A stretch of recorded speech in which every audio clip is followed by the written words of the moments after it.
Magandang araw mga kaibigan. Bigyan natin ng reaction opinion itong post ang balita ngayon.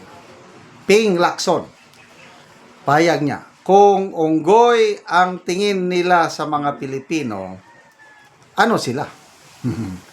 Mariing kinundina ni Senator Panfilo Ping Lacson ang AI-generated video ng China Daily na umano'y naglalarawan sa mga Pilipino bilang mga unggoy.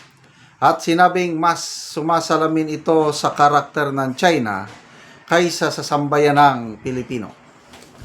Kung unggoy ang turing nila sa mga Pilipino, ano sila? Kung pag-uugali at karakter ang batayan. Sabi niya, binigyan din ni Lacson na paulit-ulit na pambubuli aniya ng China sa West Philippine Sea ay lalo lamang nagpapatibay sa suporta ng pandaigdigang komunidad sa posisyon ng Pilipinas sa ilalim ng 2016 Arbitral Award. Samantala, kinundina rin ng Department of Foreign Affairs ang naturang video na tinawag nitong blatantly demeaning, dehumanizing, and racist at naghain ng formal diplomatic protest laban sa China. So, ito kanya-kanya tayong pananaw. Kanina, may nabasa kong post ang nagrereklamo si Rear Admiral Tariela. Hindi ako papayag na tawagin nila akong unggoy. Binasa kong mga comments. Nako, halos wala akong nabasa na nag-comment na nagagalit sa China. Ang tinatawanan, si Tariela. Yes, mukha kang unggoy. Ikaw lang ang unggoy, hindi kami. Kaya, ano ba ito? Di ba may kasabihan, bato-bato sa langit, ang matamaan, huwag magagalit. Tingnan natin ang reaksyon ng taong bayan. Kapopos pa lang ito. Wala pang ilang minuto lang. 136 ang nag-react. 125 ang tumatawa. 7 lang ang nag-like sa post ni Lacson. Anong percentage nito? Nasa 85% ang tinatawanan lang si Lacson. Nasaktan kayo? Back to you. Bakit? Sino bang nagsimula na nambastos? Di ba si Tariela? Last year ba yon yung may caricature siya na ginawa niyang katatawanan ang Chinese leader?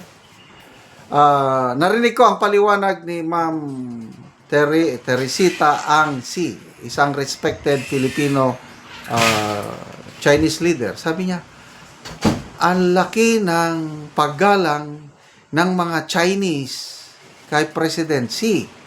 Kaya malaking insulto para sa kanila, yung mga Chinese na gawing katatawanan ang minamahal, kasi maganda ang pamamahala ni President Xi sa China.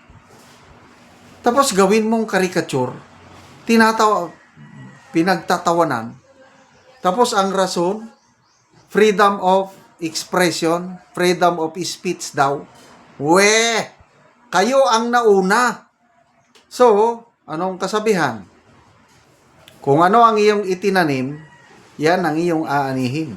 Kaya, ang ginawa ng Chinese government, nag-rumis back lang. Ako, personally ayoko yung ginagawa ng China na pambubuli sa West Philippine Sea. Hindi ako papayag nun. Kaya lang, hindi dahil sa binubuli tayo sa West Philippine Sea ay aawayin na natin ang buong Chinese government. No way. Maliit na bagay lang yan yung agawan ng teritoryo. There's a bigger picture. Ano yung bigger picture? Yung halos 500,000 Filipinos na nagtatrabaho sa China. Aawayin mo ang China nang dahil lang sa konting teritoryo. Paano kung pabalikin ng China lahat yung 500,000 workers May papakain ba ni Tariela? Mapapakain ba ni Lacson? Mapapakain ba ni Erwin Tulfo na nagsabing layas? Oh, sino ang number 1 trading partner natin? Di ba China? Oh, yeah, that's the bigger picture. Tapos, ang mga gamit natin sa Pilipinas, mahilig akong mag-toothpick. Ang toothpick ko, galing China. Nakakabili tayo ng murang goods dahil sa Chinese products. Tapos, aawayin mo? No way. Ipaglaban natin ang ating soberenya. Kagaya ng ginawa ni Tatay Digong noon, hindi naman niya give up ang ating soberenya sa West Philippine Sea. Kaya lang, nakipagkaibigan siya. And as a result, yan, dumami yung exports natin ng papuntang China, lalo na mga prutas, agricultural natin. Tapos dumami yung mga Chinese tourists pumunta sa atin.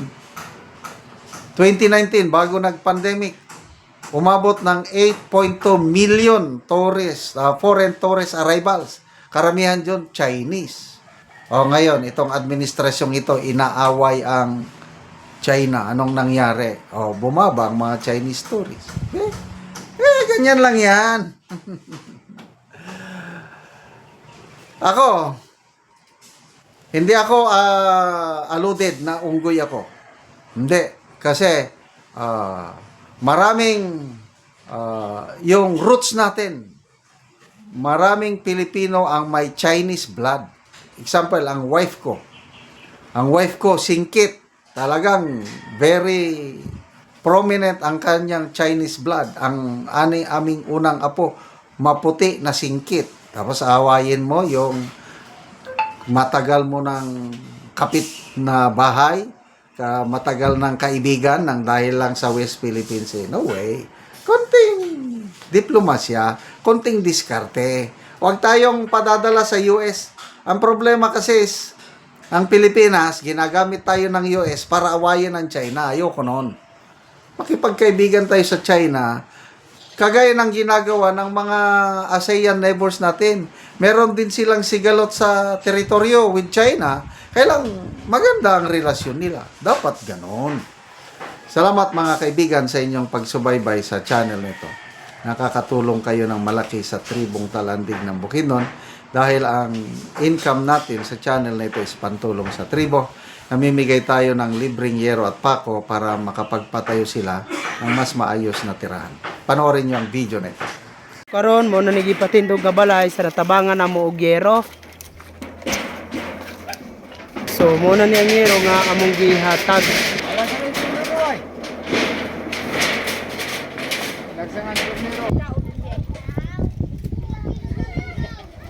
So mo ni ang balay ni Rona nga taga Sitio Malipayon.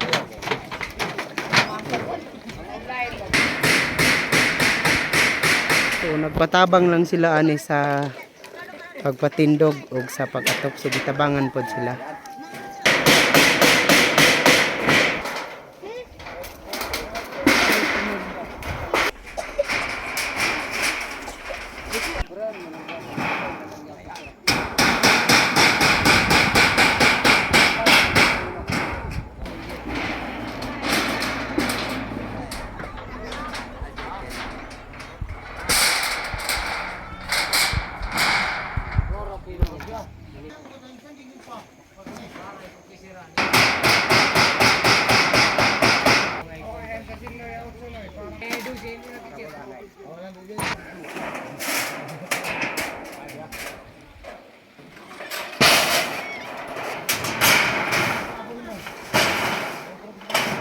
O karon managid sa pag-atop ning dire.